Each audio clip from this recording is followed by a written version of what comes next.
At a train crossing, a young woman with light hair apologizes to her dark-haired companion for making him spend time with her. She notes that he's been alone since transferring schools, but she felt it would be a shame if he were left by himself.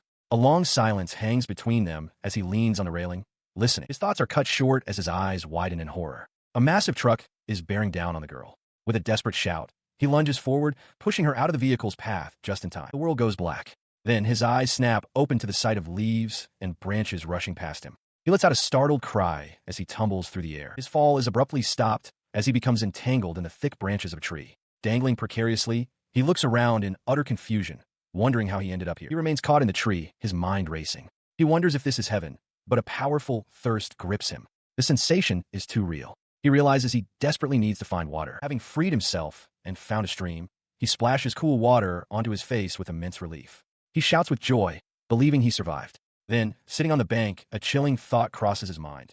Did he actually die? His relief gives way to bewilderment as he stands and observes the unfamiliar landscape. He feels alive, and the scenery is real, but it's completely different from where he was. He touches his face, confirming he hasn't changed, but he has no idea what is happening. Wandering through the dense forest, he is surprised to find a small wooden cabin. Wondering what such a structure is doing in a place like this, he cautiously approaches the open door and calls out, asking if anyone is home. Finding the cabin empty, he enters and sits on a simple bed. A strange feeling comes over him, a sense that he has been used for some time, though he can't explain it. He looks around the sparse room, searching for answers. His search yields a single object, a fishing rod. A strange realization dawns on him.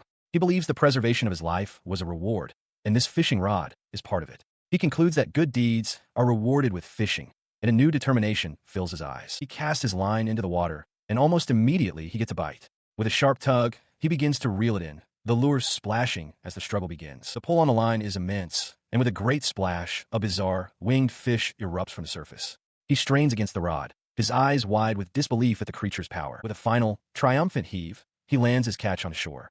As he stares at the strange fish, his attention is suddenly drawn elsewhere, a look of confusion on his face. Before him, a translucent screen materializes out of thin air, displaying a complex set of diagrams. A message clearly states that his fishing skill has increased from level 1 to level 3. He turns his attention from the strange message back to his catch.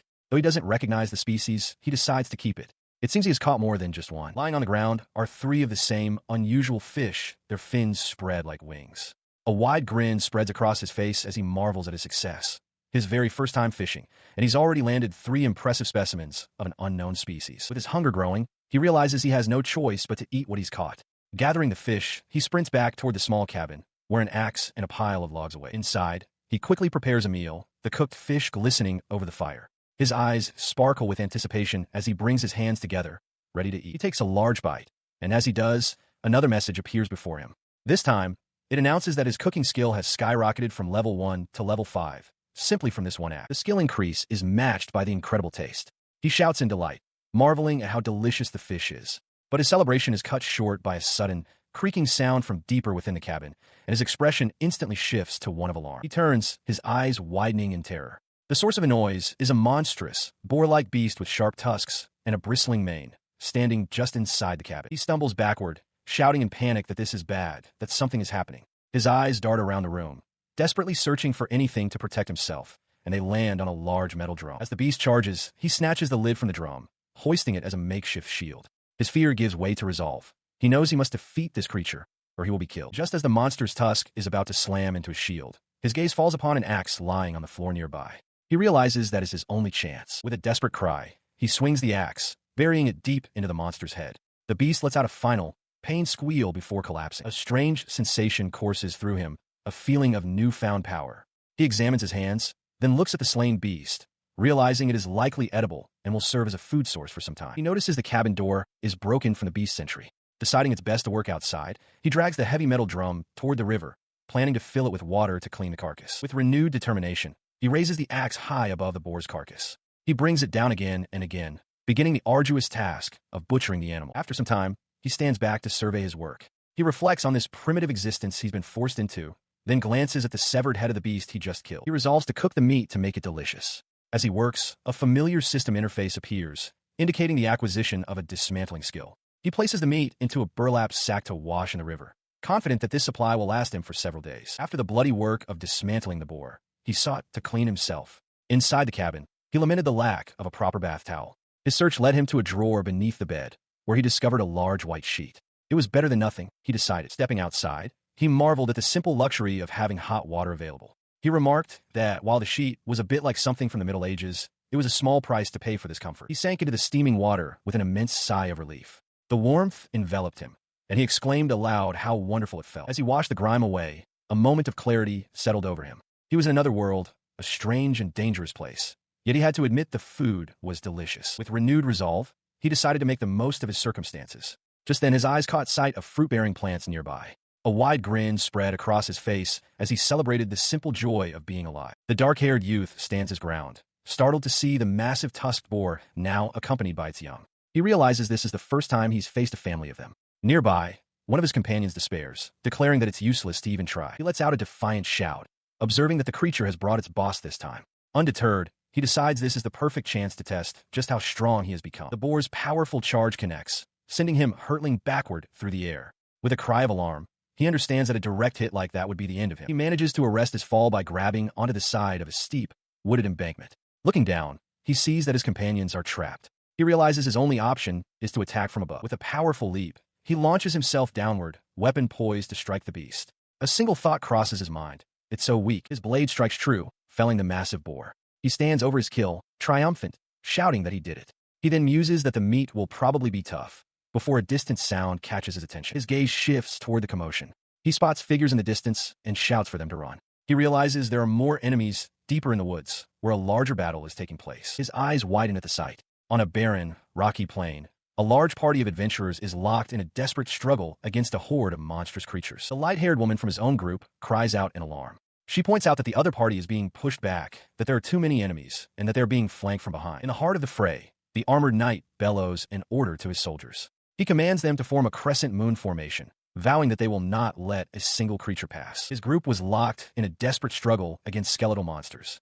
The warrior with the top knot grunted that the fight was tougher than expected, while the dark-haired youth watched in horror as a beast seized one of the adventurers. He noticed the youth's distress, and the top-knot warrior advised him that it was best not to interfere in the battles of others. The youth hesitated, a silent protest forming on his lips as he watched the distant chaos. His gaze then shifted to the light-haired woman beside him.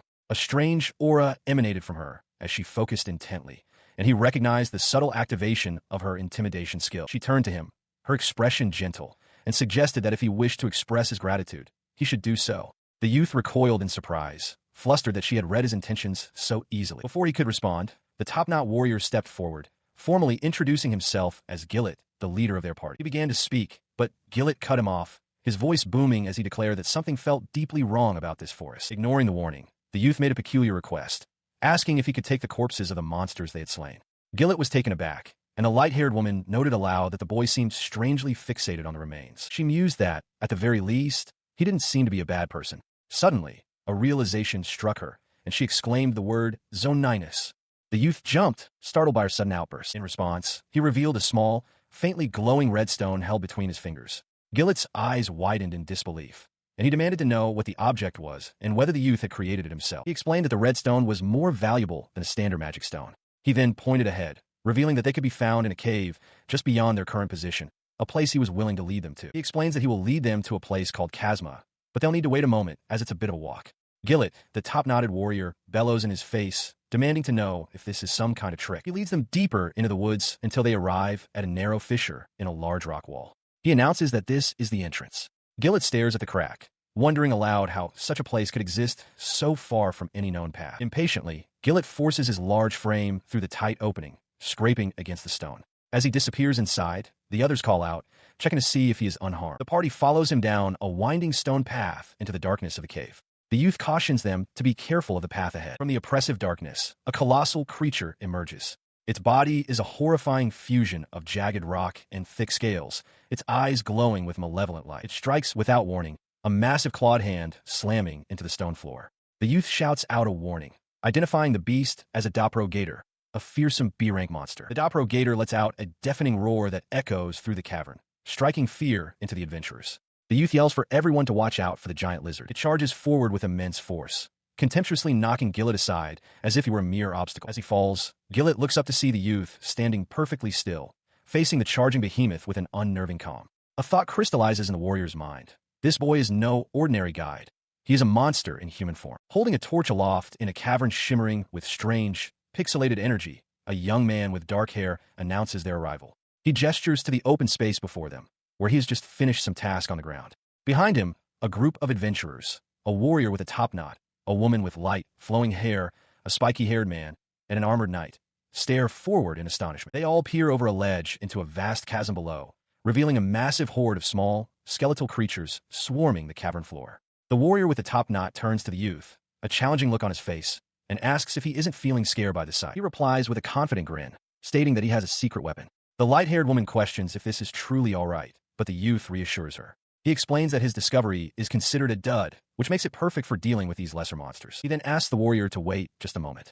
As he turns, a quiet thought crosses his mind. They all seem to be good-hearted people. He bends down to pick up one of the items from the ground. As he does, the light-haired woman approaches, addressing him respectfully as Kazuma-sama, and telling him she has a request to make of him. She asks if she might stay with them for a while. Kazuma looks down at the small, glowing fruit-like object in his hand, seemingly contemplating her words. She gently takes his hand in hers, her expression earnest. She explains that she is being pursued and has nowhere else to go.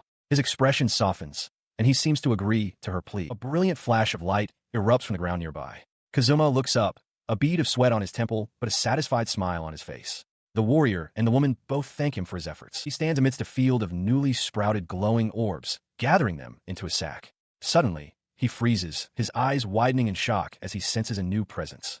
Something is wrong. A colossal, muscular beast with dark fur and massive horns looms over them, letting out a powerful roar. Kazuma and the others can only stare up in terror, utterly dwarfed by the creature's immense size. He stared down the colossal beast. As the creature let out a deafening roar, one of his companions screamed for everyone to run. But for the first time, facing this overwhelming threat, Kazuma felt he could win. As he readied his weapon, the spiky-haired man shouted his name, telling him to wait. He frantically warned that an A-rank monster was far too powerful for adventurers of their A and B ranks to handle. He ignored the plea, tightening his grip and wondering if his full strength would be enough. The monster began to raise its massive foot to stomp, prompting Gillet to cry out his name in alarm. The stomp was a feint. Instead, the ogre swung a fist the size of a boulder directly at him. He threw himself backward, narrowly dodging the blow as it pulverized the ground where he had been standing.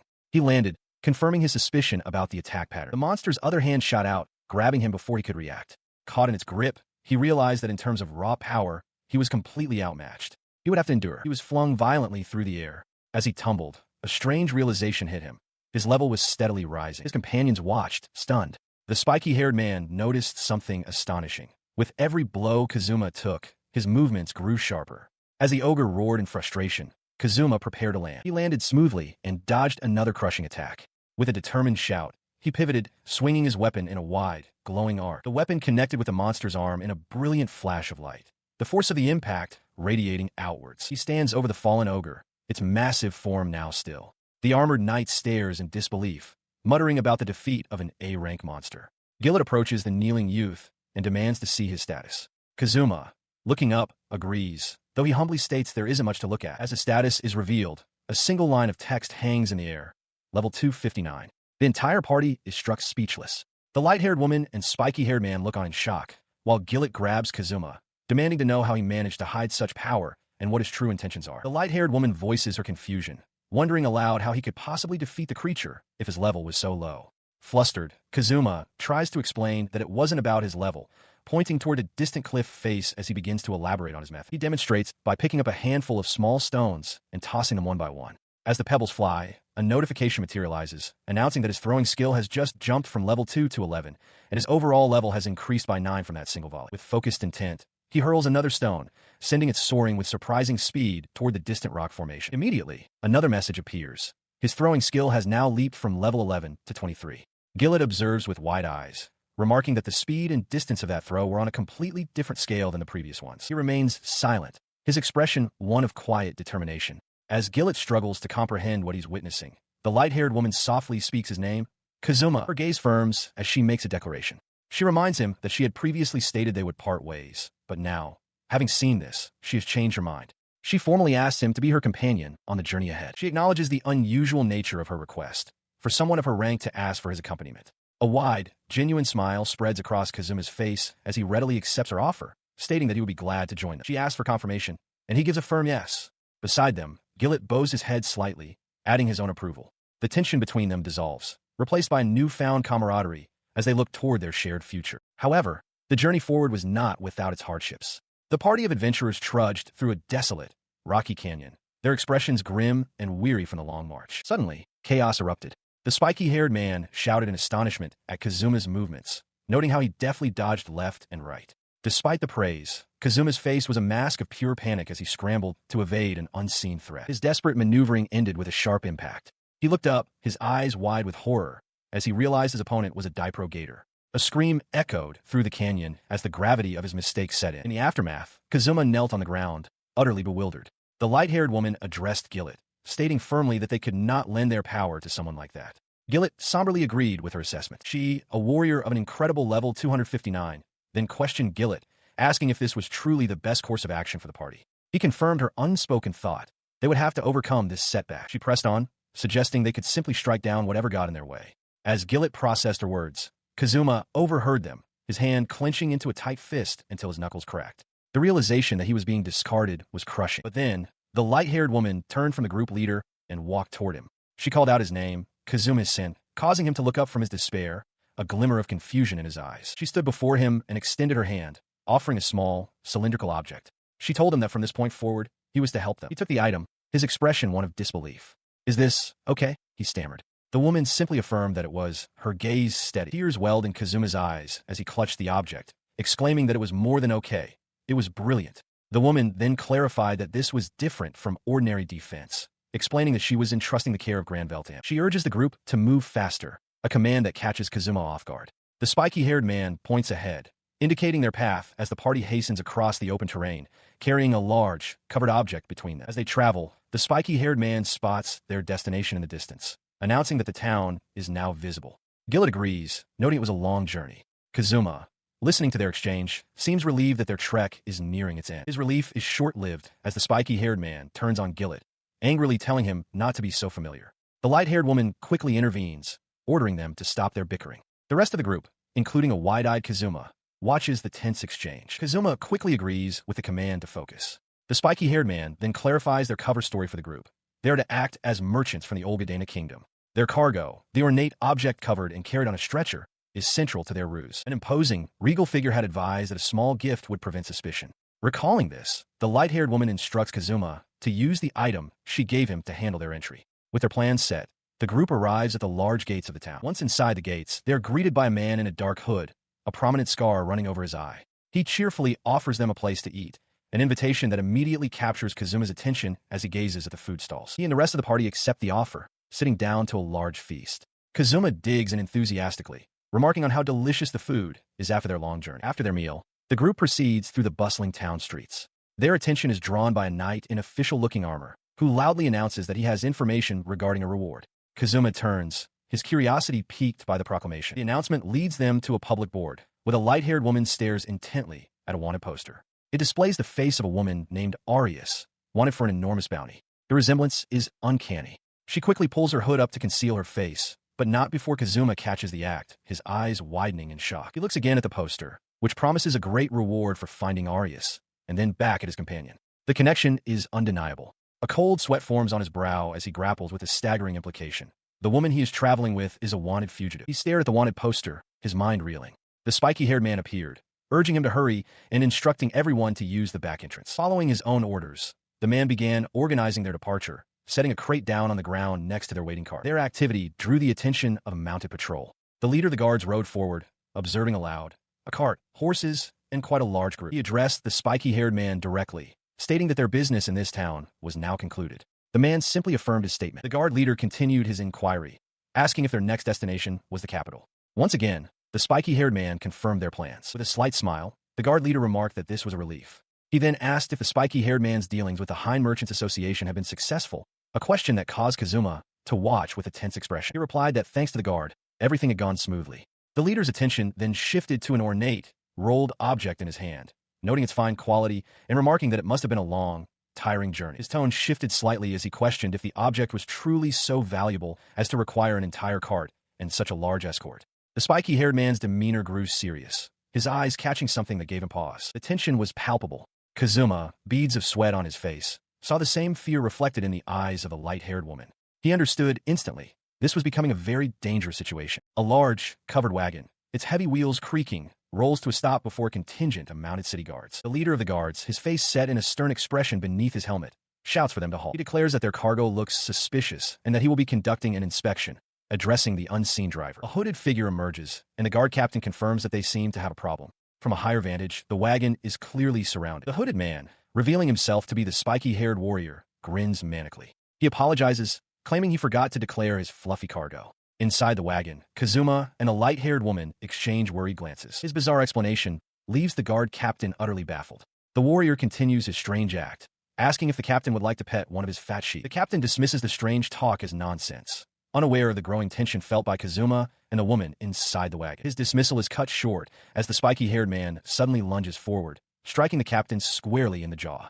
The guard cries out in pain from the unexpected blow. The single punch throws the guards into disarray as the warrior begins to fight them all. Amid the chaos, Gillett shouts an order to subdue him. Watching from the wagon, Kazuma's eyes widen in shock. He notices the attacker's face has turned deathly pale, and then his gaze falls upon the object in the man's hand, a severed head. He heard a voice declare that he need not worry. He was a transcendent. The light-haired woman, noticing his distraction, asked where the voice was coming from. He stared at his own hand, bewildered and questioning what was happening to him. She called out his name, Kazuma, snapping him back to the present. At the same time, Gillett, the top-knot warrior, roared that they had to break through the gate immediately. In response, the mounted guard leader commanded his soldiers to halt their advance. Gillett paid him no mind, spurring his horse into a full charge directly toward the line of guards. His horse trampled the guard as he thundered forward, crashing through the heavy wooden gate and shattering it into pieces. Having cleared a path, he yelled for the others to get inside. The spiky-haired man joined the fight, pointing out that they would be caught if they tried to flee in the carriage. From inside the vehicle, Kazuma watched the battle rage. He glanced back at the light-haired woman, who warned him that it would be over if he were hit by a gun. She implored him to do something, just as Gillett called out his name. His face was slick with sweat as he looked back. The woman's words from before echoed in his mind, a reminder that he was a transcendent, and that he had to protect her. While Gillett fought on, Kazuma was suddenly struck by a vivid, horrifying vision from another world. A large truck hurtling toward a young boy and girl on a paved road. The memory hit him with the force of a physical blow. His eyes flew wide with terror as he recognized a feeling he had sworn never to experience again. He shouted an order for everyone to build a barricade from his side, surprising the guard leader. But as he tried to act on his own command, his body refused to obey, leaving him frozen in place with his hand on a crate. He snaps out of his stupor, realizing they cannot afford to be left behind if their horses are taken. With renewed determination, he vaults off his mount and into the fray. The youth lands amidst the enemy soldiers, narrowly twisting away from a downward slash. In a fluid motion, he strikes the guard's arm, sending the man's sword flying from his grasp. His direct assault draws a furious cry from Gillett, who laments this reckless approach. Unseen by them, a mounted archer takes aim, but Kazuma is already moving, anticipating the next threat. A guard's attack sends him stumbling to the ground. The light-haired woman immediately kneels beside him, her hand glowing with a dark aura as she explains she has healed his leg, though only slightly. His eyes widen in shock as a hail of arrows lands all around them. From horseback, the guard leader directs the attack, determined to deal with the three fighters who have broken from the main group. Just then, the spiky-haired man makes his move. With a confident shout, he launches himself through the air, crashing into a mounted guard with enough force to send the soldier tumbling from his saddle. He lands deftly on the now empty horse, seizing the reins and bringing the steed under his control as Kazuma looks on, watching the audacious maneuver unfold. Wheeling the commandeered horse around, he charges headlong into the enemy ranks, creating a vital diversion. In the distance, the rest of their party begins to pull away, escaping the immediate conflict. Looking back at the unfolding battle, Kazuma hears Gillett's urgent command. The warrior shouts about the unity of horse and rider, then directs him to take the girl and head for the valley, a plan Kazuma acknowledges. Meanwhile, observing the resistance from afar, the apparent leader of the pursuing force, a man with a striking white streak in his dark hair, smiles with amusement. Finding the prey's struggle entertaining, he announces that he will now join the fight personally. A covered wagon, flanked by two hooded riders, thunders through the ruins of a desolate street. Debris is thrown into the air by the frantic pace of their horses as they flee an unseen threat. The escort is immediately beset by attackers. At the forefront of the defense, Kazuma, mounted on his own steed, engages the enemy warriors. One of the large, top-knotted assailants shouts a challenge, calling him a brat. He responds in kind, twisting in his saddle to swing his polearm in a wide, sweeping arc, cutting down an opponent behind him. His expression shifts in an instant, from the shock of battle to grim determination, and finally to a sharp, predatory grin that reveals a flash of teeth. The battle's chaos resolves into a singular confrontation. The man with the white-streaked hair faces him, calmly stating Kazuma's name. Kazuma stares back, his face a mask of shock and anger as the man's blade is held near his throat. The man presses his weapon closer, a hint of a smirk on his lips. He taunts Kazuma, telling him he's all talk and no substance. But with a sharp clang of steel, Kazuma parries the blow. Their weapons lock, sparks flying as they stare each other down.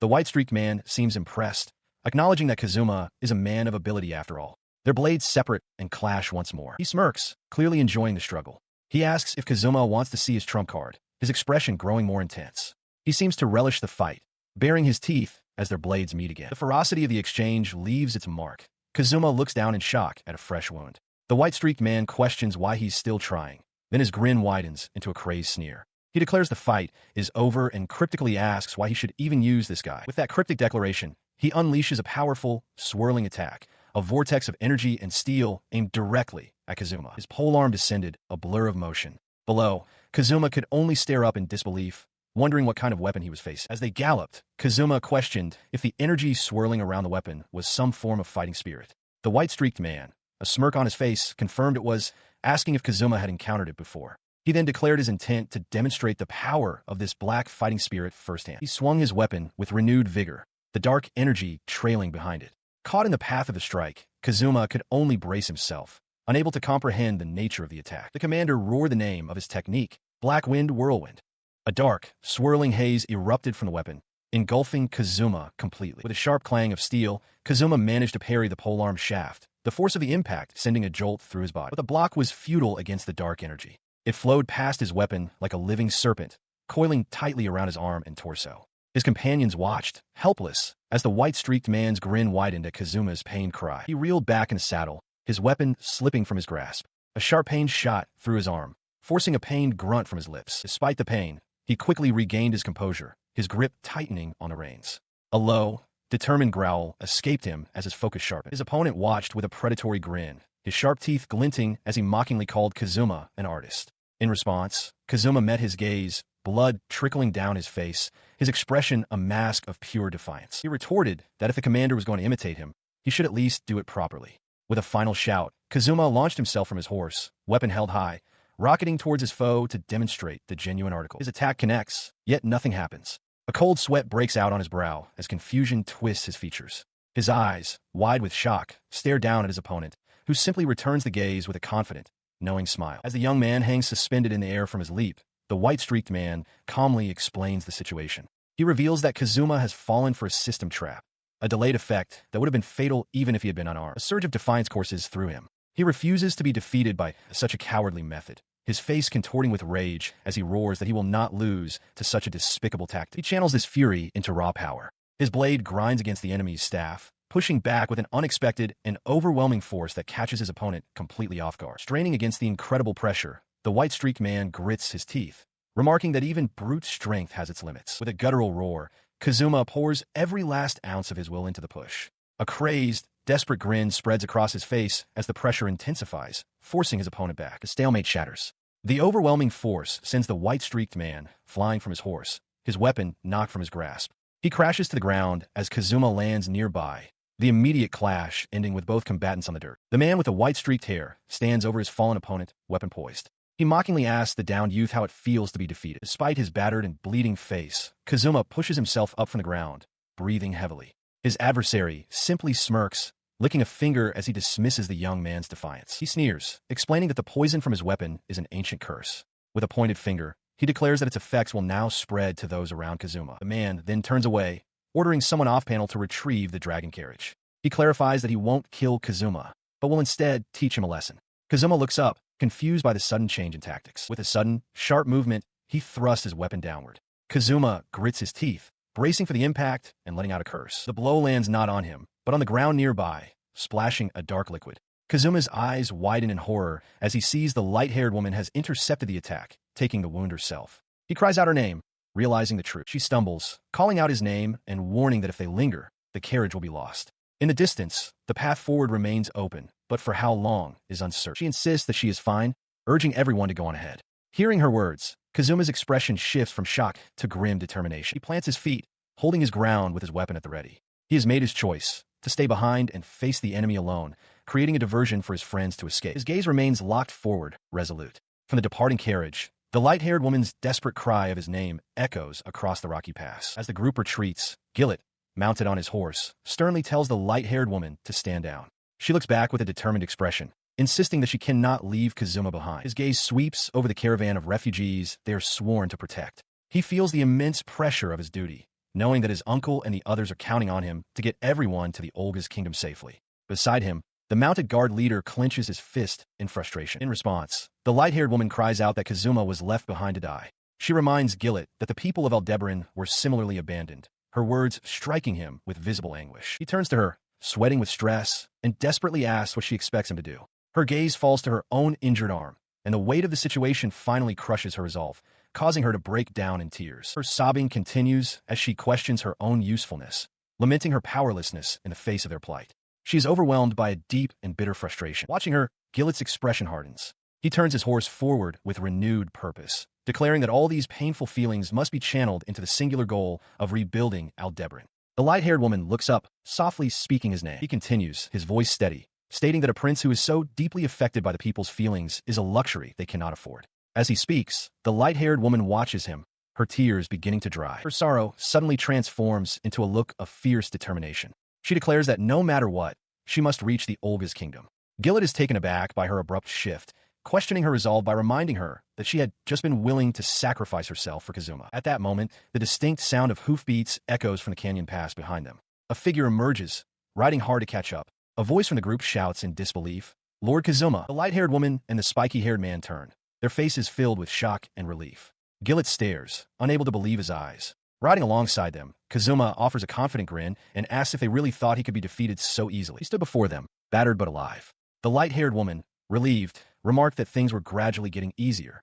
Gillet and the spiky-haired man could only stare, their disbelief evident as they took in Kazuma's condition. Gillet, however, broke the stunned silence, shouting in frustration. He demanded to know what Kazuma was doing, questioning his actions. As he yelled, a sudden lurch threw the group into chaos. The horse reared in pain, an arrow embedded in its side, sending the light-haired woman tumbling from its back. She cried out a warning as she fell. Without a moment's hesitation, he lunged forward, his body a blur of motion as he reached to catch her before she hit the ground. He caught her, pulling her into his arms just in time.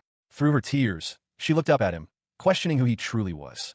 But Kazuma didn't answer. His eyes were closed, a fresh line of blood trickling down his cheek as he collapsed from exhaustion and his injuries. Inside a wagon, the dark-haired youth, Kazuma, awakens with a start, finding himself leaning against sacks of goods. The light-haired woman, Arius, is beside him, offering a small bottle. She apologizes for the pitiful state he must have found her in, her voice trembling with emotion. Still disoriented, Kazuma can only stammer a denial. He jolts, a sudden realization dawning on him. He quickly insists that he was the one who caused her worry and apologizes for the trouble. Their exchange is abruptly interrupted.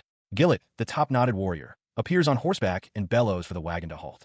The horse rears slightly as it comes to a sudden stop. The reason for the stop is a broken wheel on their wagon.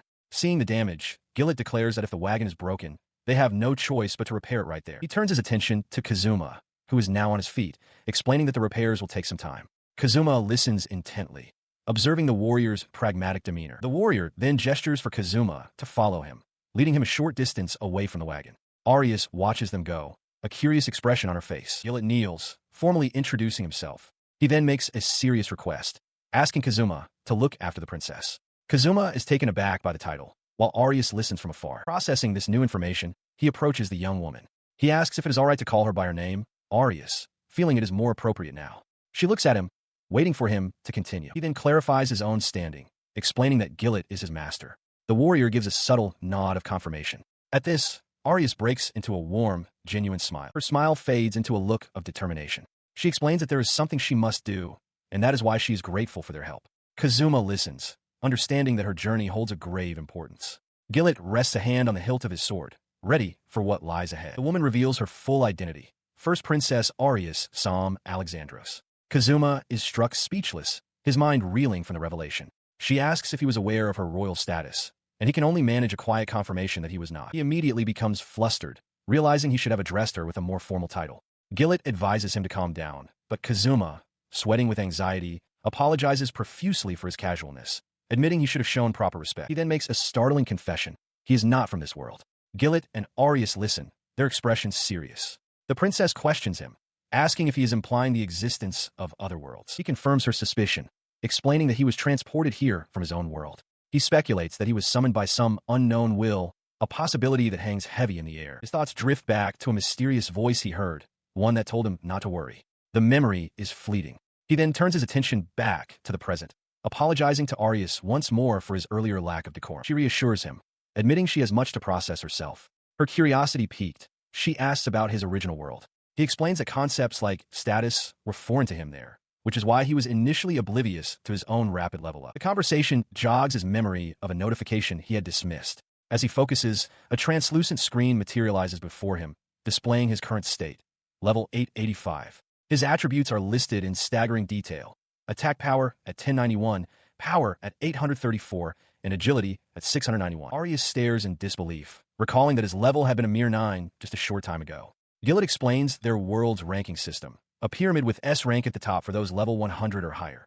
The realization dawns on Kazuma. His own level is impossibly high. Noticing his stunned silence, Gillett asks what is troubling him. Kazuma points to the display, questioning if it is normal for people to possess MP and magic. Arius leans in, her eyes widening in shock at what she sees. Gillett admits to having some magical ability, but very little. Arius then adds a crucial piece of information. When she attempted to heal Kazuma's injuries, her magic failed. She now understands that his own latent magical power was so immense that it must have repelled her spell. She watched them, realizing that the spear's immense power wasn't even registering on the status screen. Gillett, his expression hardening, suddenly confronted Kazuma, demanding to know where he had acquired the weapon. Kazuma explained that he had just received it from the previous parent. The weapon, known as Souther, belonged to a special unit within the Imperial Army, one that carried a distinct black insignia. As the explanation unfolded, Kazuma's eyes widened with understanding. Arius then confirmed its significance, stating that the spear was one of the secret treasures of the Aldebaran kingdom. Kazuma quietly processed the weight of this revelation. He wondered aloud why a weapon of such importance wasn't cursed. In response, Arius revealed the truth of her purpose. Her mission was to deliver this divine weapon into Kazuma's hands. Hearing this, Gillett questioned her incredulously, asking if she truly intended to hand over the kingdom's most important treasure to an outsider. His disbelief quickly turned to fury. He roared that the spear had been modified to secrete poison, demanding to know why a mere adventurer like Kazuma was deemed worthy of it when he had only just met them. Seething, he declared that if anyone was to wield the weapon, it should be him. He then revealed his true identity, Grinwald of the Imperial Black Steel. With a troubled expression, Arius reveals a critical piece of information. She explains that the Black Snake Corps they had just fought are the very ones pursuing them. This revelation sends a shock through Gillett. His eyes widen as he identifies them not just as any unit, but as the Grinwald Division, the Empire's strongest. Hearing this, the dark-haired youth, Kazuma, looks on with apprehension, a bead of sweat on his cheek as he asks if they are truly that powerful. Kneeling on the ground, Gillett grimly confirms that they are. He elaborates, stating that there is no doubt the Grinwald Division is the strongest, and that they also serve as his own country's last line of defense. This prompts him to recall the explanation of the artifact, a thought which Arius affirms. Kazuma, surprised, asks if this is related to the legends. The white-streaked man confirms it is, calling it the divine protection. Awestruck, Kazuma murmurs the word God. Seizing the moment, Arius asks the man to tell her about the Aldebaran kingdom. She begins to recount the fall of her home. One day, an enemy force crossed their borders and launched a sudden, massive invasion. Caught completely by surprise, the kingdom was swiftly overthrown. Kazuma asks about her father. With a heavy heart, Arius clarifies that the king, who is her brother, is also gone. The memory of the terrible event clouds her features. The white-streaked man interjects, correcting her that the person they call king is, in fact, her younger brother. He adds that it's a good thing he's alive. After a moment, Arius agrees, expressing her hope that her brother did indeed survive. His words seem to give Kazuma an idea, as he realizes they might have support. The group's attention is drawn to a distant light, and a wave of relief washes over Arius. The moment of hope is shattered. Arius cries out for someone to stop as the white-streaked man suddenly restrains her. He calmly apologizes, then asks if her brother is about to emerge from the light. As Arius revealed he was her brother, the memory of that day returned to her. She was in a dark room, surrounded by about 10 figures. All of them wore masks, their faces completely hidden. She recalled being forced onto a bed, unable to move as one of the masked individuals approached. He reached up and took off his mask. That person was her brother. His face, cast in deep shadow, was the one she saw in that moment of terror. The memory fades, returning to the present. Arius finishes her story, confirming that the man who saved her was indeed her brother. The white-streaked man smiles faintly, telling her not to worry. Nearby, Gillett expresses his disbelief, questioning who these people truly are. The dark-haired youth, Kazuma, seems bewildered by the flashback phenomenon he just witnessed. The light-haired woman interjects, asking if he is trying to use magic. She observes that while his MP and magic power are low, his status screen is completely blank, a situation she finds impossible. Her words startle Gillett, who exclaims that magic is a rare skill. Kazuma begins to sweat, understanding the implications. The light-haired woman simply winks, confidently stating that when it comes to this, she is more skilled than anyone. The white-streaked man adds that they were attacked by a vanguard of assassins, then turns to Kazuma and asks what he should do. Before he can respond, the light-haired woman instructs him to close his eyes and try to light a fire within his heart. Following her instructions, he focuses his will. Using a small striker and flint, he manages to produce a spark that ignites the wick of a candle, creating a small, steady flame. The light-haired woman encourages him to feel that sensation, then tells him to try lighting a fire on his fingertip next. Kazuma's expression intensifies as he concentrates, sweat beading on his brow as he focuses on the task. As he struggles, she gently touches his hand, startling him. She asks if he feels a hint of something. At that moment, a glowing status screen materializes before him. Gillet gasps, utterly astonished. He stares at his newly manifested status screen, but it is the light-haired woman who reacts first, her eyes wide with a mixture of shock and glee. She declares that a status like his is unheard of for someone his age, a complete anomaly in the world.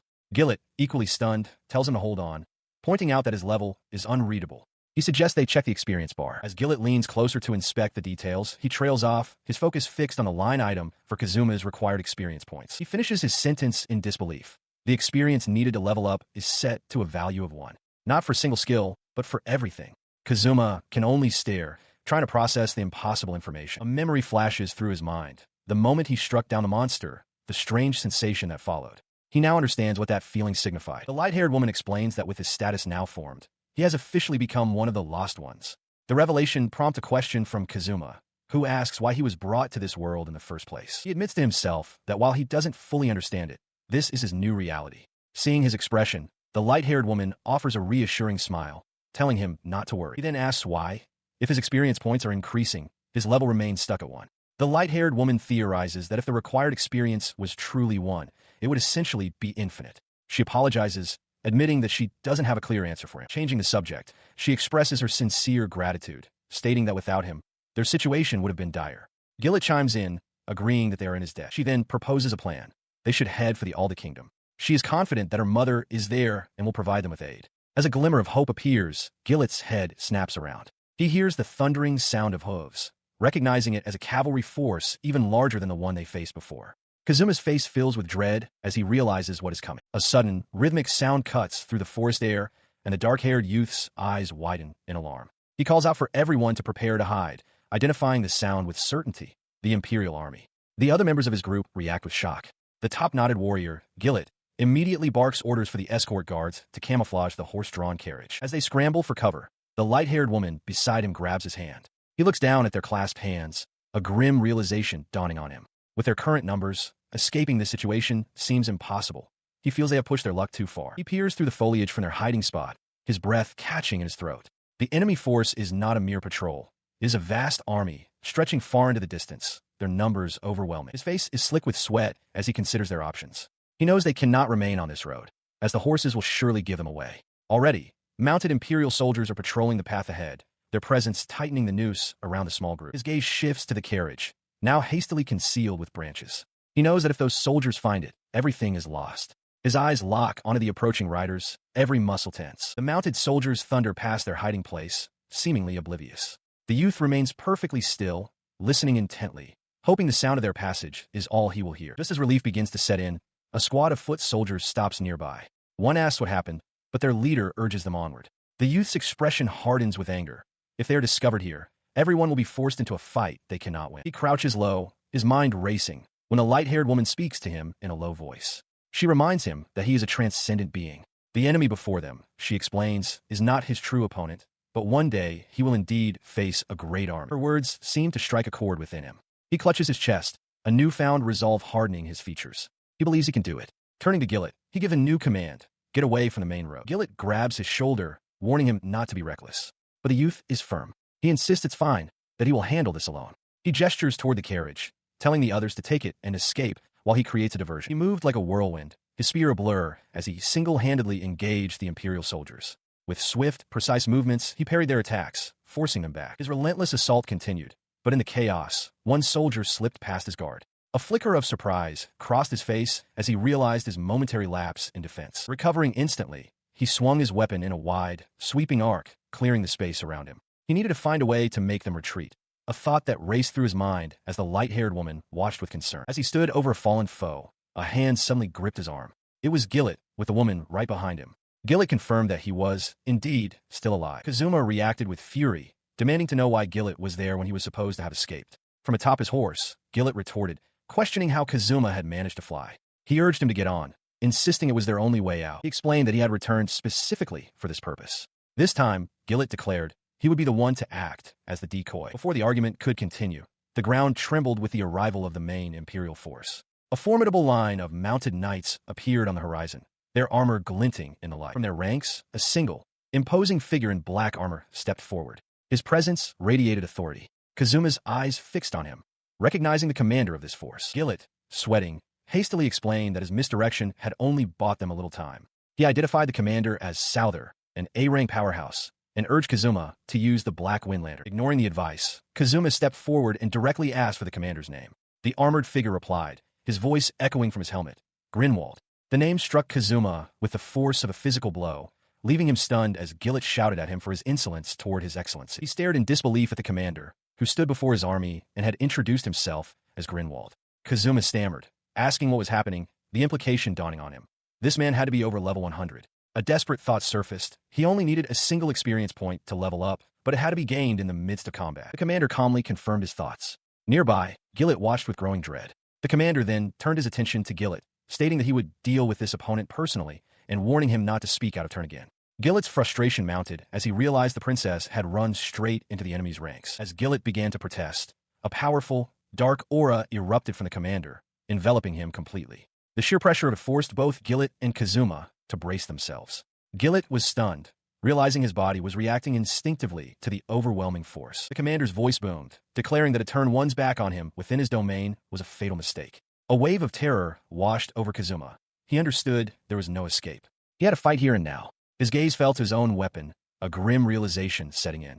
It was just an ordinary sword. The Black Knight commander moves with an ominous grace, dark energy swirling around him. Across the battlefield, Kazuma watches, sweat beading on his brow. He feels the warrior's suffocating fighting spirit and realizes that after all the boasting, his opponent is simply waiting. Kazuma concludes that his only option is to hold back, to not attack first, and wait for a level up. Suddenly, the knight closes the distance between them in a blur of motion. Kazuma barely has time to react, his eyes widening in shock at the sheer speed as he brings his own sword up to parry. Their blades clash with a deafening shriek of metal, sending sparks flying. The force of the impact is immense, and Kazuma realizes with alarm that he has never been pushed back with such strength before. He grits his teeth, straining against the overwhelming pressure.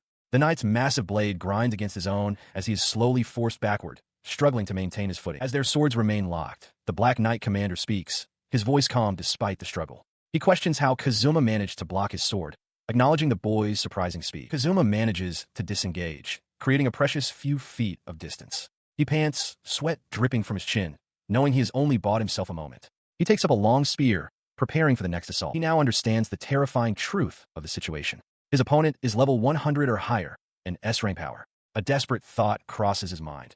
How is he supposed to level up in time to face this? The knight presses the attack again, swinging his greatsword in a powerful arc and asking if their previous exchange was all Kazuma had. Kazuma desperately intercepts the blow with the shaft of his spear, his eyes wide with terror at the sheer force of the impact. Leaping back for a moment, the commander compliments his good moves, but the reprieve is short-lived. He lunges forward once more, declaring that he will enjoy this fight as he brings his weapon down again. The knight continues his relentless assault, demanding to know what Kazuma is betting on. He questions the boy's identity, asking what a person like him is doing with military intelligence, and roars for him to be defeated quickly. He watches as the Black Knight commander expresses a flicker of interest, noting Kazuma's spirit and mentioning that woman.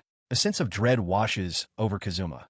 He realizes this development is dangerous. In response, the commander raises his colossal blade, demanding that Kazuma demonstrate the full extent of his fighting spirit. With a powerful motion, he brings the weapon crashing down. He meets the challenge, his body erupting in a swirling aura of power as he grips his spear.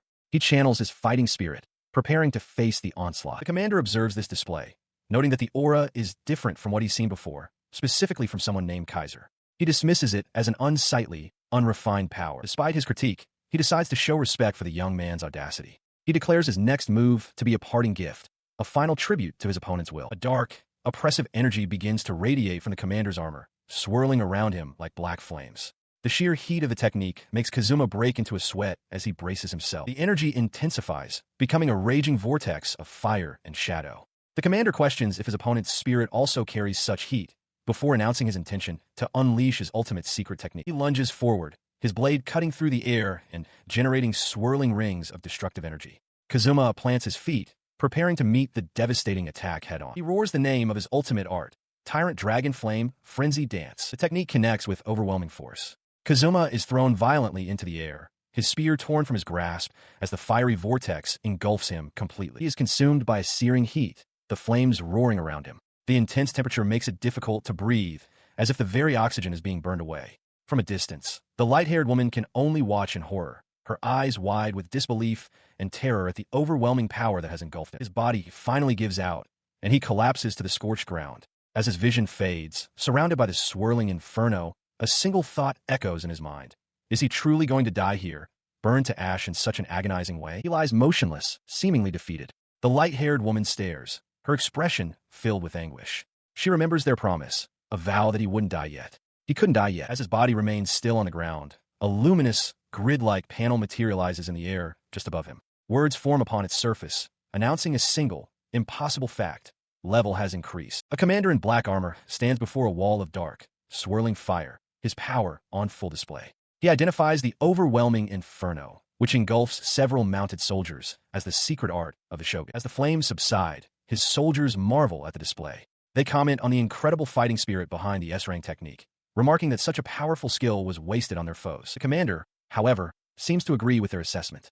He silently expresses his disappointment, having hoped for a more entertaining challenge. His thoughts are abruptly interrupted. He and his men turn their attention to a swirling vortex of energy that has suddenly appeared before them, from which a figure begins to emerge. Before anyone can react, the newcomer explodes into a flurry of motion, cutting down the soldiers with a furious roar. The commander can only watch, stunned by the sudden, violent intrusion. The whirlwind of attacks ceases, revealing a lone, dark-haired youth standing defiantly amidst the fallen soldiers, his expression grim and determined. The sight is utterly unbelievable. Through the visor of his helmet, the commander's eye widens in shock.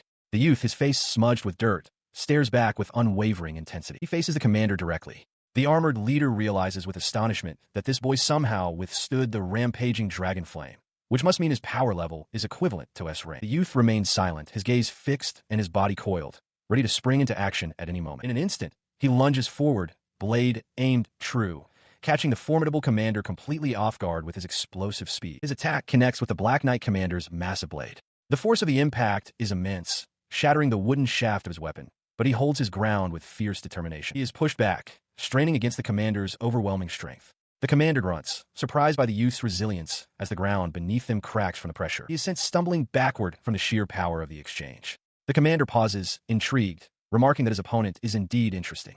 From a distance, a masked observer notes with surprise that the commander was actually pushed back. The commander roars and lunges forward, unleashing a furious barrage of strikes. The youth desperately parries each blow, sparks flying with every impact. Realizing that this defense is futile, he continues to block the relentless assault, declaring that the commander will not pass. His thoughts turn to his allies, silently urging them to hurry to where Arius and Gillet are supposed to be. He catches his breath and states that he has already foreseen the outcome of this fight. He challenges the commander, suggesting that a warrior of his caliber should understand what he means. The commander pauses his assault, acknowledging that their contest is not yet settled.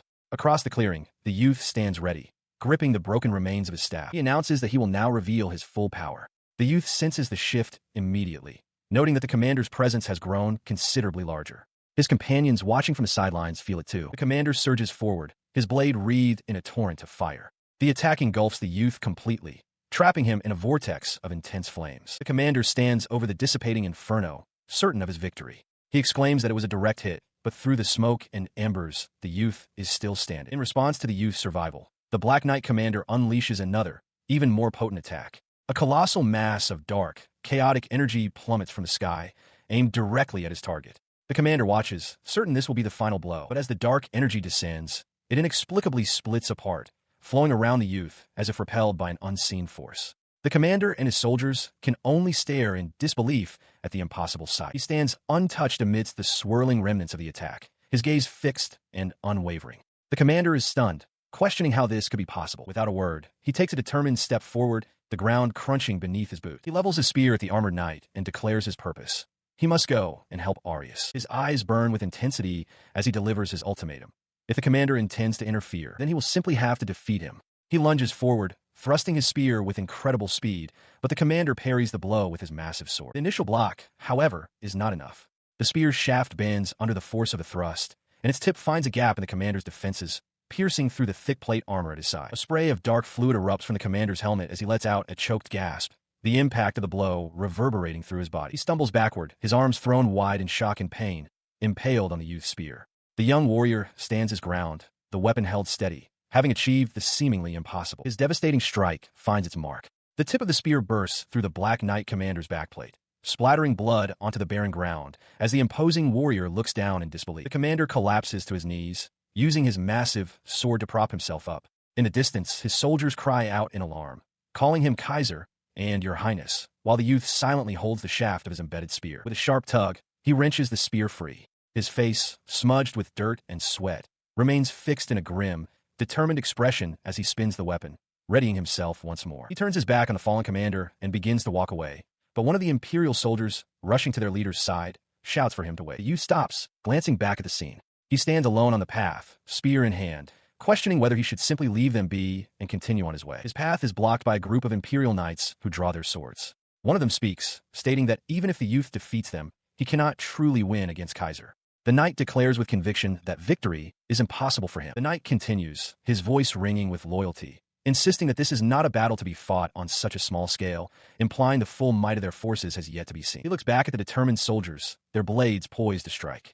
After a brief silence, he calmly accepts their challenge, replying that he understands and will be their opponent. His expression hardens into a defiant glare. He issues a simple, direct challenge for them to come at him. In response, the Imperial Knights surge forward in a unified charge. Meanwhile, far from the confrontation, the light-haired woman, Gillet, and their other companions flee through a dense, sun-dappled forest, their hurried footsteps rustling through the undergrowth. She ran through the dense forest, calling out for her companion to wait. He stopped abruptly, turned to face her.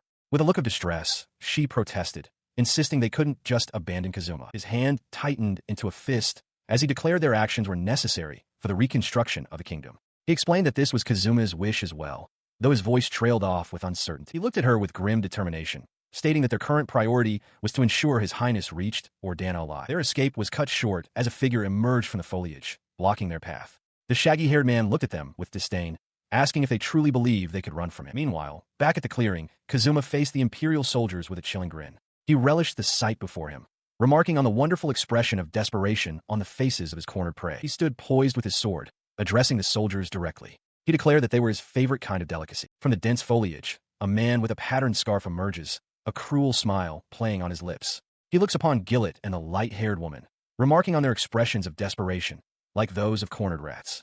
Gillet instinctively steps forward, shielding his companion. He feels a bead of sweat trace a path down his temple. That grating voice, he recognizes it. The man, flanked by two masked subordinates, confirms their predicament. He declares that the rats have nowhere left to run, introducing himself as Tsuza, captain of the Black Snake Squad, the very one who had fought Kazuma. Gillet's hand tightens on the hilt of his sword. So this is the man who crossblades with Kazuma. He steels himself, resolving that he must be the one to face this foe. Just as he prepares for the confrontation, reinforcements emerge from the woods.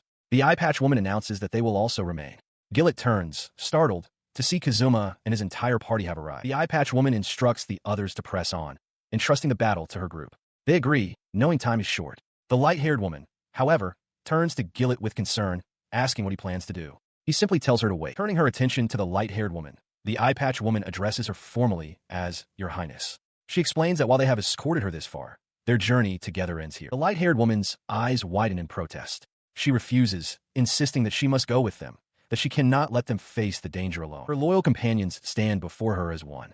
They plead with her to trust them, vowing to rebuild the kingdom. To become the foundation for that future, they declare, is their most sincere wish. Tears stream down her face as she watches them go. Gillet places a steadying hand on her shoulder. Suddenly, her expression shifts to one of pure alarm. She cries out that they are here. Facing the three warriors, Tsuza of the Black Snake Squad smiled. He acknowledged their resolve, noting that they seemed prepared to die. Kazuma and his companions stood their ground, weapons drawn, ready for the inevitable clash. He lunged forward with blinding speed, his spear a blur as he engaged all three simultaneously, dismissing their efforts with a condescending sneer. Meanwhile, the two they were protecting pushed onward, crashing through the dense undergrowth. Gillet, supporting the light-haired woman, wondered just how far they had managed to run. He realized they had been following a simple beast trail for too long. Continuing straight was no longer an option. They had to find a place to hide. Suddenly, Both he and the princess froze, sensing something amiss. Their path opened up, revealing the reason for their sudden halt.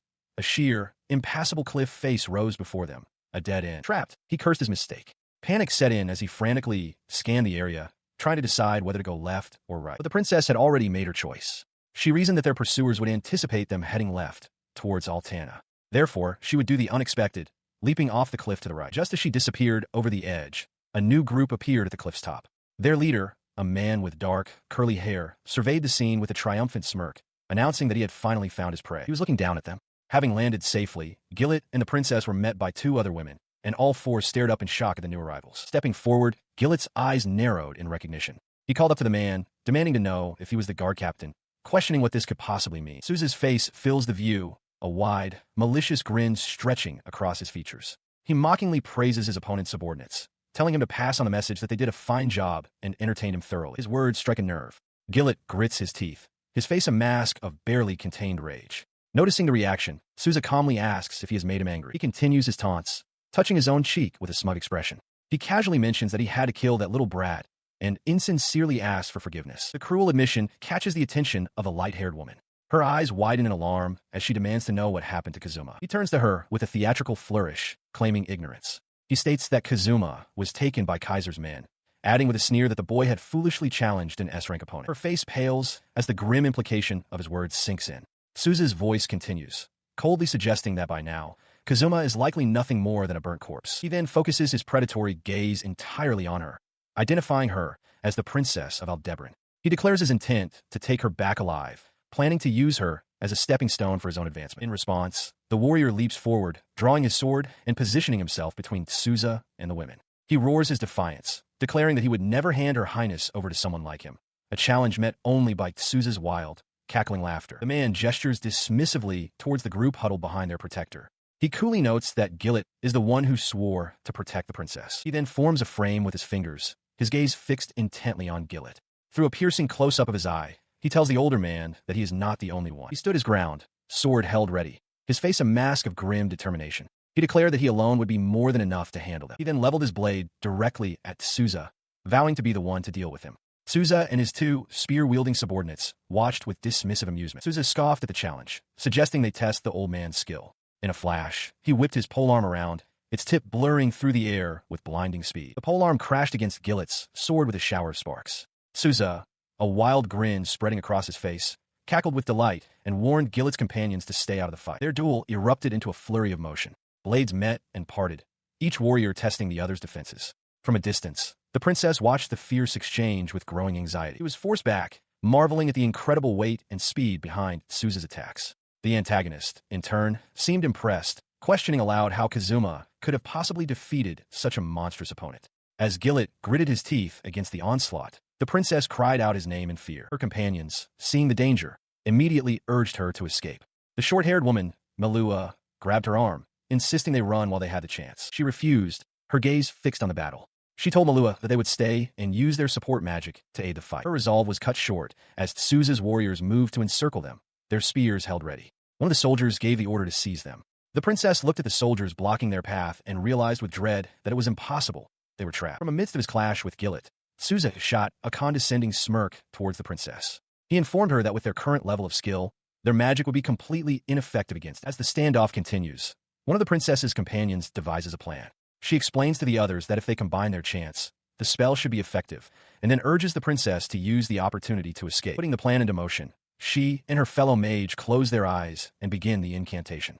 They call forth an unseeable dark night as chains of magical energy manifest around them, their hands clasped in concentration. They complete the spell, beseeching the jet-black dusk to grant them power.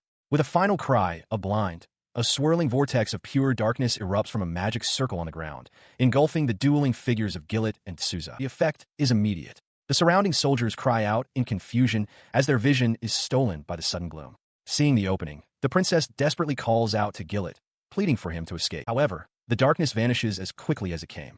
The spellcaster cries out that the enemy's vision has been restored. Gillet stares in shock as Souza stands completely unaffected, goading him to attack while he has the chance. Heeding the challenge, Gillet seizes the moment, lunging forward with his sword raised high for a decisive blow. Souza watches the advance calmly, commending the warrior for a well-executed move. His effort is meaningless. Souza parries the sword with ease and, in a single fluid motion, impales Gillet through the waist with the butt of his spear. The warrior grunts as blood bursts from the wound, his attack stopped cold. He smirks, looking down on his defeated foe. He mockingly explains that a dual-layered chant is nothing when faced with such an overwhelming difference in their levels of power. Gillet's hand slams into the dirt, his strength gone. From a distance, his companions can only watch in wide-eyed horror as their last-ditch effort ends in failure. The warrior collapses face first onto the ground, defeated.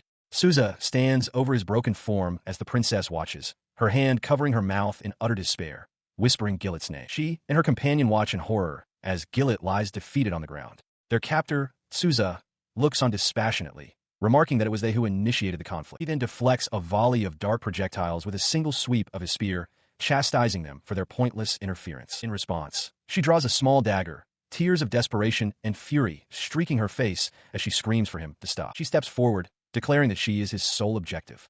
Unmoved, Souza seizes her arm, silencing her with a sharp command to be quiet. As he holds her captive, her companion Manhua surges forward with a staff, shouting in defiance. He blocks the attack with his own weapon, the force of the impact shattering the end of Manhua's staff.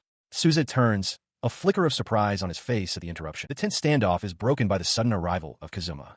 Though bruised and his clothes torn, he stands firm, spear in hand. The princess whispers his name in disbelief, while Souza stares at the unexpected newcomer. Bruised and weary, Kazuma stands firm, holding his spear. He looks toward the light-haired woman, offering an apology for his tardiness and reassuring her that everything is now all right. As he and his companions, Gillet, Manhua, and the tied-back-haired woman, charge across the battlefield, the light-haired woman's desperate cry of his name echoes through the air. The sudden arrival sends Souza into a rage. He roars, demanding to know why Kazuma is there, his disbelief evident. Nearby, the light-haired woman watches with tears in her eyes. He meets the man's furious gaze without flinching, his face smudged with grime, and calmly states that he has defeated the general. The declaration renders Souza speechless, while another warrior shouts in shock. The declaration stuns the light-haired woman.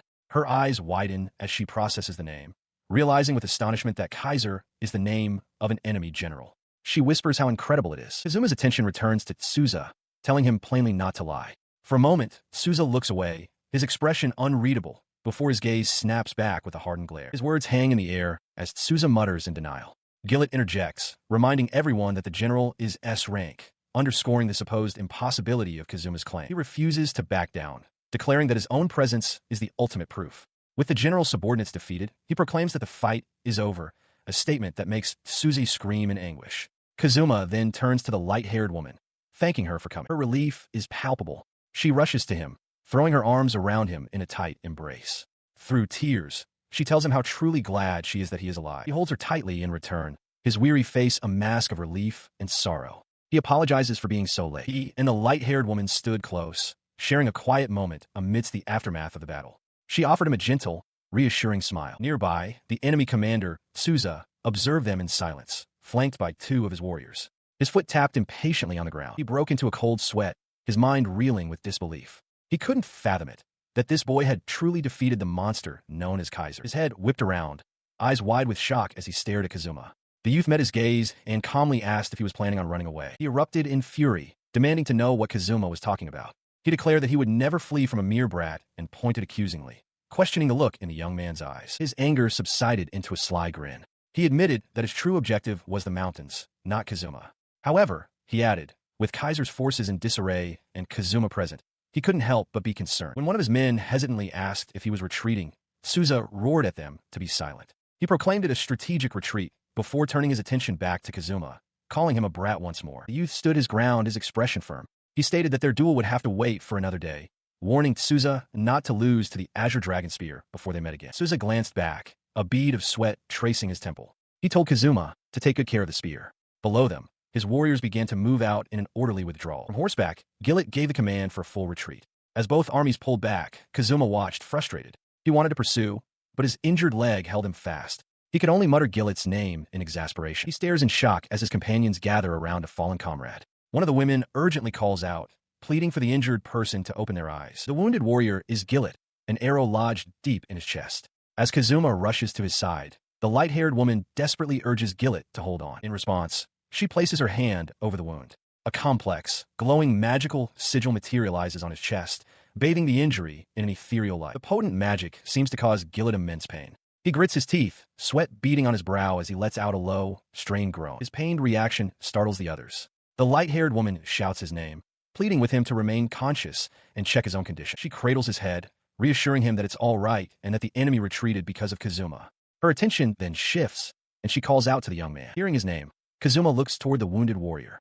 Gillet, his voice weak but steady, manages to ask if Kazuma is unharmed. He then expresses his gratitude, acknowledging that Kazuma protected him once again. Kazuma can only offer a quiet, hesitant affirmation, his gaze downcast. He elaborates on his conflicted feelings, admitting that while he somehow managed to protect Arius, he feels he was unable to accomplish anything more. His mind flashes back to the chaos of the battle. A deep fissure cracking the earth, his own look of wide-eyed shock, and a desperate flight through the woods. He remained haunted by the battle, his mind replaying the chaos as he asked aloud about the fate of everyone else. Gillet watched him, his expression unyielding. The warrior told him that the others had fulfilled their mission, and that it was not something he should concern himself with. Despite the reassurance, Kazuma fell to his knees, overcome with guilt. He confessed that it was his duty to protect his highness and begged for forgiveness for his failure. He then pressed his forehead to the ground in a deep, desperate bow. Seeing this, Arius's eyes widened in shock before she cried out, telling him to stop. She insisted that he had no reason to apologize, explaining that she was alive precisely because he, Gillet,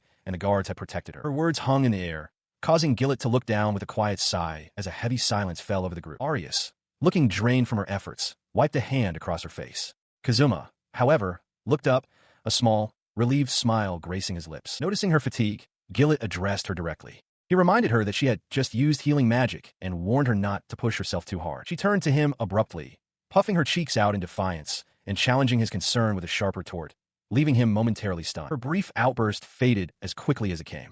With a small, knowing smile, she conceded that she understood, leaving Gillet flustered and at a loss for words. He watches as Arya steps forward, placing a hand on Kazuma's shoulder to get his attention.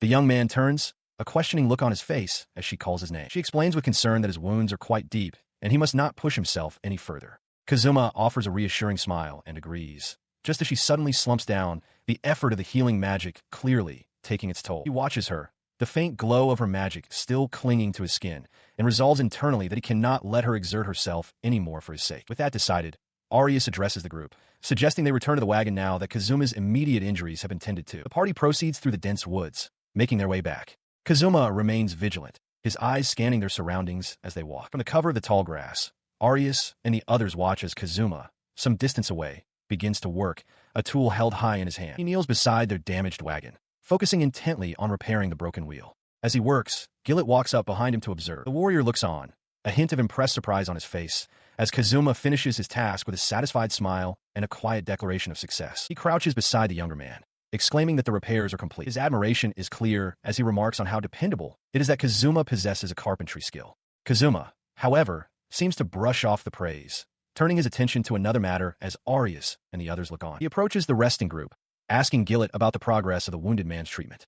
Malua tends to the bandaged, white-haired warrior while Gillet sits beside him, looking weary. Gillet reports that the wound has somehow closed, much to Kazuma's relief. Arius, however, looks on with a troubled expression, her brow furrowed with worry. Turning to Kazuma, Gillet apologizes for having been a burden. He acknowledges that they all did well and urges them to rest. His words seem to have little effect on Arius, who stands with her head bowed, her expression somber and distant. Kazuma notices her sorrowful silence. Following her gaze, he sees the reason for her grief. 3 makeshift graves in a small clearing, each marked by a sword plunged into the earth. Arius stands before them, paying her respects. A sudden, chilling realization dawns on him. His eyes widen in shock as he glances toward the tall grass at the edge of the woods. There, lying lifeless, is the white-haired man he had just seen being treated. The treatment had failed. The grim discovery continues as he spots the bodies of 2 other fallen comrades partially concealed by the grass, their journey having come to a tragic end. He recalls the moment they found one of the warriors mortally wounded. Despite their efforts to save him, they couldn't. The others were already gone. The weight of their losses settles heavily upon them. Kazuma stands silently behind Arius as she kneels before the graves, a quiet vigil for the companions they lost. He watched as grief etched itself onto Arius's face, tears welling in her eyes as a vivid memory of the violent clash that took their friends resurfaced. She stood beside him, both of them silent and somber, their heads bowed in shared mourning. Facing the 3 makeshift graves, he finally broke the silence, apologizing to their fallen comrades for his failure to save them. He then made a solemn vow, promising that he would, without fail, escort Arius safely to the Ordana kingdom. His words hung in the heavy air, a promise left to linger over the three swords that marked the final resting places of their friends under a turbulent sky. A lone carriage makes its way across a desolate, cracked landscape under a vast, cloudy sky. The terrain is barren, marked only by a gnarled, leafless tree in the foreground. Inside the rumbling carriage, Kazuma sits in silence, reflecting on their recent flight. The pursuers from Grinwald's division, he recalled, had been incredibly strong. He remembered the brutal battle. Although he had somehow managed to level up amidst the fierce fighting, their group had been pushed to its absolute limit against the overwhelming power of the Black Knight commander. Arius watches over their wounded companions with a somber expression. The cost of their escape is clear. Gillet, the white-haired man, and others are injured, receiving care from Alua and another woman. His thoughts are interrupted as he glances outside. The pursuit likely hasn't ended, and they are still in danger. His eyes widen as he spots something in the distance, exclaiming that he sees a town. At his exclamation, the others in the carriage turn their attention to the window. One of them confirms his sighting, shouting that a town is visible. Gillet and Kazuma pull back the curtains for a better view, their expressions a mixture of disbelief and hope. A town? They both wonder. As they draw closer, the settlement reveals itself to be quite large. Arius expresses her relief that they can reach it before nightfall. Gillet, impressed, notes its considerable size and wonders about its name. The town looms before them, a dark silhouette against the fading light of dusk. A prominent central tower stands guard over the sprawling buildings as lights begin to flicker on within its walls. Back inside the carriage, as Malua continues to tend to the wounded, Arius looks out at the approaching town. She provides the answer to Gillet's question, identifying it as the town of Darlam. A young woman with short, light-colored hair smiles warmly, introducing herself as Melua and expressing her approval. As she speaks, Arius looks flustered, apologizing for interrupting their conversation. Melua quickly reassures her that it's not the case, while Gillet, from the carriage, confirms their arrival in Darlam. Arius mentions that she's heard of the place, asking if it's the bustling commercial town she remembers. Melua confirms that it is indeed quite a lively city, and Kazuma quietly agrees. He then turns to Melua, asking how she knew about the town's reputation. She smiles and explains that she is from this area. With a gentle expression, she closes her eyes and quietly affirms her connection to the town. Sometime later, inside a building, Kazuma looks over his resting companions. He reflects that now that they've finally seen the town, the two guards who protected them can at last sleep in a proper bed. He moves to a window and pulls back the curtain, revealing the sprawling, illuminated cityscape of Darlam at night. Melua joins him, and they gaze out at the view together. A smile touches Kazuma's lips as he turns from the window. He remarks to Melua that the town is indeed as bustling as she claimed. In response, she looks at him earnestly and explains that Darlam is the most prosperous town in the entire region. Their conversation is cut short by Gillet, who points from a doorway. He informs them of a large and near the town's entrance, and asks if that would be a suitable place to stay. Gillet had found them a large, multi-storied inn. Arius looked upon the building and agreed with the choice, thinking to herself that it looked like a place where they could finally rest safely. As the group moved through the crowded streets, Kazuma questioned if a large place was truly safe.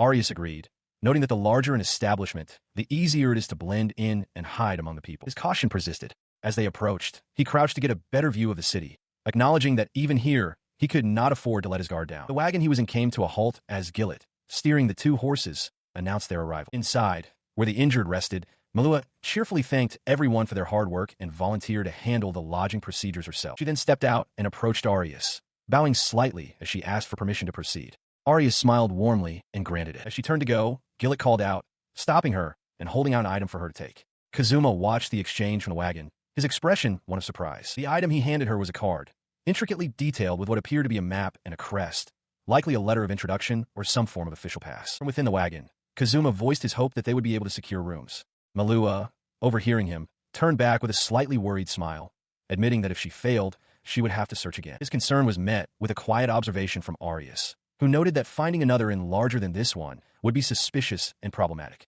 Kazuma's face fell as he processed the weight of that reality. He watched the entrance to the inn, his expression tense.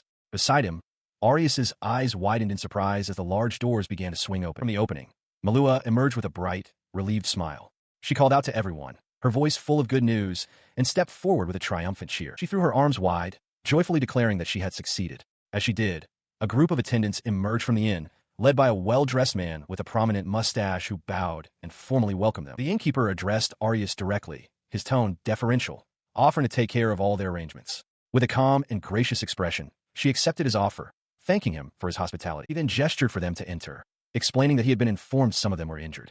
As the innkeeper spoke, Kazuma observed the proceedings, his gaze sharp and analytical, not yet letting his guard down. The group steps into a grand, opulent hall, its sheer luxury leaving Kazuma wide-eyed and speechless. He follows the others, including the composed Gillet and Arius, as they are led deeper into the establishment by a well-dressed man. The man, the innkeeper, gestures them forward, welcoming them. He advises them to watch their step, informing them that their rooms are just ahead. As he leads the way, the innkeeper is startled when Kazuma calls out to him. He quickly apologizes for his surprised reaction and asks what the young man needs. The man explains that he was instructed to welcome them because they are companions of the Great Golden Light. He adds that he heard they, too, were stopped by the Belka soldiers, just as another group had been. He then guides them into an impossibly large and lavishly furnished suite. Kazuma stares in disbelief, questioning if this is truly their room. The innkeeper confirms it is, admitting that he doesn't fully grasp the circumstances either. The innkeeper turns to Arius, apologizing that he couldn't prepare a more suitable meal on such short notice. She smiles graciously, assuring him that she is quite pleased. He then encourages Kazuma to relax and make himself comfortable. As Kazuma continues to take in his surroundings, Gillet approaches him with a knowing look. He presents a small, official-looking card, showing it to the bewildered young man. Gillet laughs, explaining that while it's an unspoken rule, there's a clear difference in how commoners are treated. He asserts that their current privileged status is something they've earned, and that this is simply how things work in the Alcasburn Kingdom. Following this lesson in social standing, Arius gently suggests Kazuma put his weapon aside. He complies, propping his large spear against a nearby wall as the group begins to settle onto the room's comfortable couches. Finally able to rest after their arduous journey, the companions relax. Gillet enjoys a drink while the white-haired man lies down, clearly exhausted. It's observed that everyone has reached their limit, and the scarcity of high-level healers is becoming a serious concern. The group sits down to a lavish feast. A server lifts a cloche to reveal a magnificent roasted bird, part of a spread that leaves the dark-haired youth wide-eyed and speechless with astonishment. As they begin to eat, the light-haired woman playfully asks if he's hungry, to which he eagerly confirms. The entire party, including Gillet and the white-haired man, digs in, savoring the delicious food. The dark-haired youth leans back, clutching his stomach in satisfaction, exclaiming how full he is. The light-haired woman smiles, remarking that it's only natural given the feast before them. Their meal is suddenly interrupted by commotion.